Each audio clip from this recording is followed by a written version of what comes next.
दोस्तों, जब बेटी प्रेम प्रसंग में हो या बेटी मतलब किसी से प्रेम कर रही हो और उसका पता घर वालों को चल जाए, उसकी माँ को, और माँ भी किसी से प्रेम कर रही हो शादी के बाद, यानी कि अपने पति को चीट कर रही हो, तो क्राइम होने की जो गुंजाइश है, जो एक रेशियो है, वो बढ़ जाता है। ऐसी कहानी है। कहाँ की कहानी है, क्या है पूरा मामला, ये बताता हूँ आपको पूरी कहानी। अनसुलझे रिश्तों को सुलझाती एक डोर, यानी कि मैं आपका लव गुरु। नमस्कार दोस्तों, मैं हूँ युवराज सिंह और आप देख रहे हो मेरे यूट्यूब चैनल लव गुरु युवराज। दोस्तों, आशा करता हूँ आप लोग स्वस्थ होंगे, मस्त होंगे और अपनी लाइफ को एंजॉय कर रहे होंगे। दोस्तों, कहानी उत्तर प्रदेश के एटा की है। एक 42 साल की महिला है जिनका नाम है अलका। उनके पति हैं, पति का नाम है रमाकांत, और एक बेटी है उनकी करीब 28-30 साल की। अब बेटी का जो है किसी एक पुरुष के साथ प्रेम प्रसंग था, यानी कि वो रिलेशन में थी उसके साथ और वो उससे शादी करना चाहती थी। इसकी जो खबर है वो उसकी माँ को लग जाती है, यानी कि अलका को लग जाती है कि इनकी बेटी का जो है प्रेम प्रसंग कहीं चलता है। और इस वजह से इनकी जो थोड़ी बदनामी होती थी इनकी माँ की, लोग तरह तरह की बातें करते थे। तो महिला जो इस बात से बड़ा नाखुश थी, और महिला का जो यानी कि ये लड़की की माँ जो अलका है, अलका का प्रेम प्रसंग एक आदमी से था जिसका नाम है सुभाष। 38 साल वो रेप केस में बाहर जेल में रहा है और अब वो बाहर आया था। उसके साथ इनकी माँ का, यानी कि लड़की की माँ अलका का प्रेम प्रसंग था। अब जो है इस सारे मामले की जानकारी इनके पति रमाकांत को नहीं थी ज्यादा।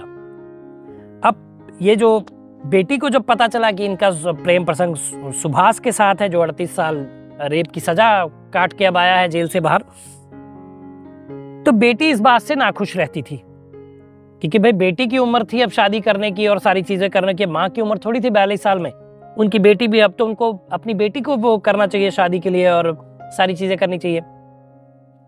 इस बात से बेटी नाखुश रहती थी। अब जो है ये महिला जो थी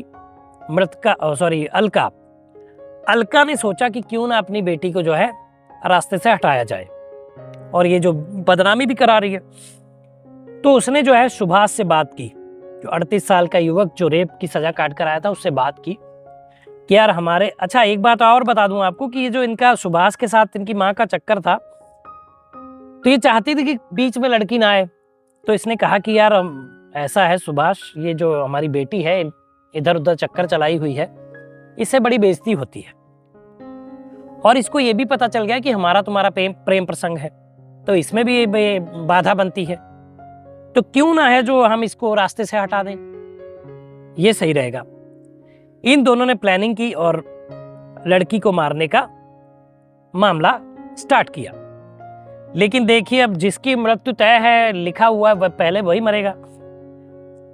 कहानी में ट्विस्ट आता है और ये बात लड़की को पता चल जाती है कि उसकी माँ अलका और सुभाष मिलकर जो है उसका कत्ल करने वाले हैं। इस बात से वो जो है सुभाष को दाना डालती है, सुभाष को पटाती है, कहती है कि मैं तुम्हारे साथ शादी कर लूंगी, तुम जो है माँ को ही रास्ते से हटा दो। देखिए कितने रिश्तों को तार तार यहाँ पे किया जाता है। माँ अपनी बेटी को मरवाना चाहती है, बेटी अपनी माँ को मारना चाहती है। बहुत ही अजीब सा असमंजस वाला मामला चल रहा है रिश्तों में, कि रिश्तों में जो सच्चाई और गहराई और जो गर्माहट थी वो खत्म होती जा रही है। कहानी पे लौटते हैं। तो जब ये बात उस लड़की को पता चली, अलका की लड़की को, तो लड़की ने उससे, सुभाष से ये बात तय की। सुभाष जो है शादी करने के लिए रेडी हो गया। अब सुभाष ने भी सोचा कि 42 साल की औरत, एजेड औरत से क्यों शादी करूंगा, लड़की जवान है, इससे शादी करूंगा। लेकिन उसको पता नहीं था कि लड़की जो है गेम खेल रही थी। तो सुभाष ने बड़े नाटकीय घटना को अंजाम दिया।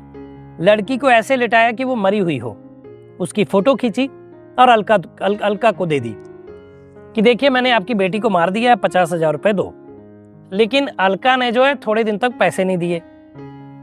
वो लाश देखना चाहती थी, सारी चीजें हो रही थी, और जब वो मरी नहीं थी तो सुभाष लाश उनको दिखा नहीं सकता था, वो भी गोल गोल घुमा रहा था। हालांकि फिर उसने पैसे ले लिए। पैसे लेने के लिए और ये बोला कि ठीक है तुम फलानी जगह पैसे लेकर आओ, मैं तुम्हें तुम्हारी बेटी की लाश दिखाता हूं, मैंने उसको फलानी जगह गड्ढा खोदकर दफन कर दिया है। अब ये चाहती हैं, क्योंकि भाई ये तो प्रेम करती ही थी सुभाष से, इनका तो अफेयर था, ये एक्स्ट्रा मैरिटल अफेयर, तो इनको उनकी बात पे विश्वास हुआ और ये मिलने उस सुनसान जगह पे बुलाया था, वहां ये चली गई अलका। जब अलका वहां पहुंची, 13 अक्टूबर की बात है ये, जब अलका वहां पहुंची तो सुभाष और उसकी बेटी ने मिलकर पैसे तो ले ही लिए और अपनी मां का सुभाष की मदद से गला घोटकर हत्या कर दी और उनको जो है मौत के घाट उतार दिया। अब जो है अलका नहीं रही। अलका के पति रमाकांत को ये सारी बात पता चली कि उनकी पत्नी का खून हो गया है, तो उसने जो है जसरत थाना पड़ता है एटा में, कहीं पे कोई एरिया होगा, वहां पर जाकर अखिलेश और अनिकेत के खिलाफ नाम दर्ज रिपोर्ट FIR करवाई। उसका कहना है कि अखिलेश और अनिकेत जो है इस मर्डर में शामिल हैं, इन दोनों को हिरासत में लिया जाए।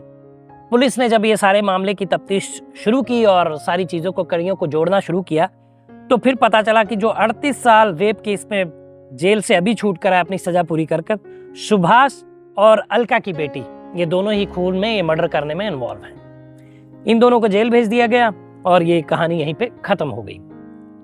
मैंने पहले ही बोला था कि जब माँ और बेटी दोनों का प्रेम प्रसंग कहीं चल रहा हो तो जुर्म होना तय है, जुर्म होना बहुत हो जाता है, जरूरी कि यहाँ पे जुर्म होगा। तो ये एक घटना थी उत्तर प्रदेश के एटा की, जहाँ पे माँ अपनी बेटी को मरवाना चाहती थी और बेटी ने माँ को ही मरवा दिया। अब क्या हुआ, अब जेल चली गई हैं, सारी उम्र जेल में बीतेगी, 38 साल, 40 साल, 50 साल, जो भी सजा माननीय न्यायालय तय करेगा। मर्डर में जो भी चार्जेस होते हैं वो लगाए जाएंगे, 302 पहला ही है, उसके बाद जो और धाराएं होंगी उनके बारे में मेरे वकील जो दोस्त होंगे वो जानते होंगे। तो एक कहानी दोस्तों मैंने बताई, बताने का मकसद ये कि जब आप किसी के साथ प्रेम में हैं तो एक पुरुष से प्रेम करें, जब आपकी शादी हो गई है, आपकी इतनी बड़ी बेटी है, तो आपको जगह जगह पे ये चीजें करना शोभा नहीं देता है। कहीं ना कहीं आप क्राइम की तरफ बढ़ रहे हैं, क्योंकि अगर आपके पति को पता चलता, लड़ाई झगड़ा होती, शायद वो आपको मार देता। अब आप अपनी बेटी को मरवाना चाहती थी, वो भी एक मैटर खराब था। तो ये चीजों से बचे। जब आपकी शादी होगी तो अपने पति के साथ खुश रहें, अपने बच्चों की परवरिश करें, उनको अच्छी शिक्षा दें और अच्छे मुकाम पर पहुंचाएं। ये एक पेरेंट्स का कर्तव्य बनता है, ना कि वो भी कहीं ना कहीं अफेयर करें। तो दोस्तों ये वीडियो था, बताइएगा वीडियो कैसा लगा, और आप किसी समस्या में तो नीचे WhatsApp नंबर फ्लैश हो रहा है, मैं नाम पता गुप्त रखते हुए वीडियो के माध्यम से आपको परेशानी से बाहर निकालूं। तो दोस्तों बताइएगा वीडियो कैसा लगा, कमेंट करिए, शेयर करिए, चैनल को सब्सक्राइब करिए। मिलेंगे अगली वीडियो में, तब तक मुस्कुराते रहिए, खुश रहिए, क्योंकि जीवन बहुत छोटा है। धन्यवाद।